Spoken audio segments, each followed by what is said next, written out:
Perdagangan batu giok Aceh memiliki dilema tersendiri.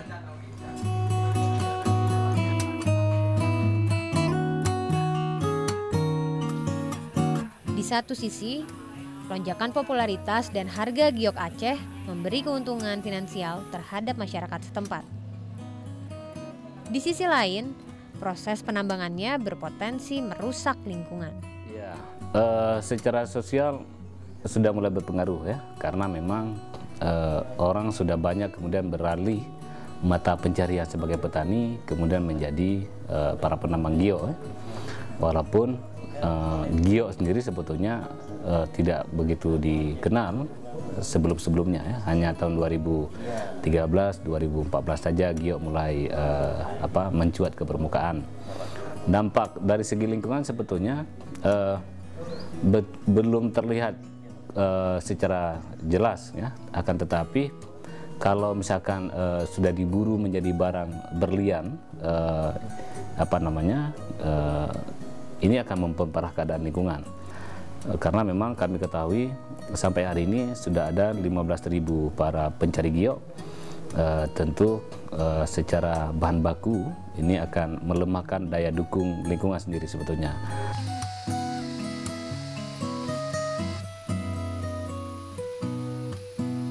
Amat mudah menelusuri jejak penambangan giok Aceh. Pohon tumbang dan pangkal pohon yang telah ditebas mirip pembalakan liar merupakan gambaran umum di lokasi penambangan giok. Saat batu yang berserak di permukaan tanah telah habis dieksploitasi, bukit akan dikeruk untuk mencapai lapisan batu yang lebih dalam. Akibatnya, bentang alam berubah dan struktur tanah menjadi rapuh. Sayangnya, hingga hari ini penambangan giok Aceh belum memiliki aturan main yang jelas. Sebenarnya kalau izin khusus itu kita sudah membuat regulasinya dalam Perpu. Kita atur untuk mengambilnya secara manual, mengumpul secara manual, tidak diulang lindung, tidak menggunakan alat berat. Itu aja regulasi yang kita fokuskan begitu dulu.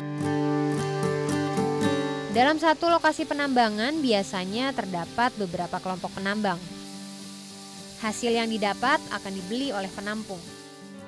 Penampung kemudian menjual batu yang masih berupa bongkahan kepada pedagang. Setelah diolah menjadi hiasan, barulah batu ditawarkan kepada konsumen.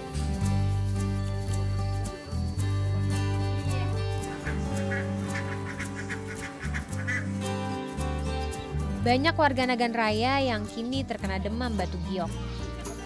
Bukan sebagai kolektor tentu saja, melainkan sebagai penambang atau pengkulak. Bongkahan batu di depan rumah seperti ini menjadi pemandangan biasa bila kita melalui sejumlah desa di kaki Gunung Singgahmata. Masyarakat Nagan Raya dan batu giok Aceh menjadi dua hal yang tidak dapat dipisahkan karena sekarang masyarakatnya sudah beralih profesi dari petani menjadi penambang batu giok. Seperti yang terlihat di sini, hampir di seluruh rumah yang ada di desa ini terdapat bongkahan-bongkahan batu besar yang beratnya bisa mencapai puluhan bahkan ratusan ton yang siap untuk diolah.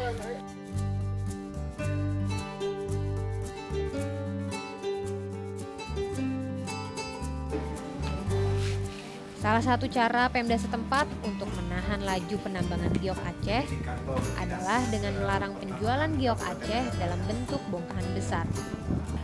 Bagi yang tertangkap, batunya akan disita. Namun, karena tidak ada aturan main yang jelas, pemilik batu yang melanggar tidak diproses secara hukum. Batu yang sudah didapat itu tidak dibawa dalam bentuk bongkahan. Kita anjurkan supaya itu diolah. Setelah diolah dalam bentuk souvenir atau apa, itu baru bisa dibawa keluar. Tanpa aturan main yang jelas, amat sulit mengendalikan kegiatan penambangan karena berhubungan langsung dengan kelangsungan hidup masyarakat. Dan sulit pula berharap masyarakat melakukan pengendalian diri setelah mencicipi manisnya hasil bermain giok. Kita juga pesan kepada masyarakat pencari giok dengan jumlah yang cukup ramai di Nagan Raya bahwa jangan diambil yang bukan batu gio, biarkan tinggal. Jangan dibawa asal udah hijau sedikit, bawa pulang turun, jangan. Di satu sisi, batu giok dapat menjadi faktor pengungkit kesejahteraan masyarakat. Namun, di sisi lain, kita juga harus memperhitungkan biaya lingkungan yang muncul sebagai dampak negatif kegiatan penambangan. Mengumpulkan batu mulia sepertinya harus dipertimbangkan kembali apakah manfaat dan keuntungan yang diperoleh sepadan dengan cara-cara penambangan batu tersebut dengan keseimbangan alam Indonesia. Sampai berjumpa minggu depan untuk melihat sisi lain dari kekayaan alam.